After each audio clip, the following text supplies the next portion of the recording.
ইসলাম বাংলাদেশ বলতে চায়, এই তথাকথিত পশ্চিমা ধ্যান ধারায় বিশ্বাসী বিতর্কিত নারীবাদীদের আদর্শ এবং দর্শন নয়, বরং হেফাজতে ইসলাম বাংলাদেশ ইসলাম প্রদত্ত আল্লাহর ঘোষিত নারীর ন্যায্য অধিকারে বিশ্বাসী। ইনশাআল্লাহ হেফাজতের সংগ্রামী মহাসচিব কর্মসূচি ঘোষণা করবেন।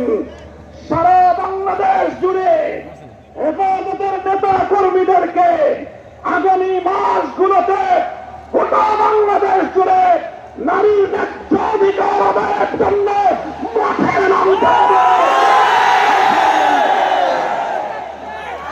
আমরা পরিষ্কার ভাষায় বলি, বাংলাদেশের স্বাধীনতার ৫৩ বছরের মাথায় এসে সংবিধান সহ রাষ্ট্রের ব্যাপক সংস্কার কার্যক্রম শুরু হয়েছে।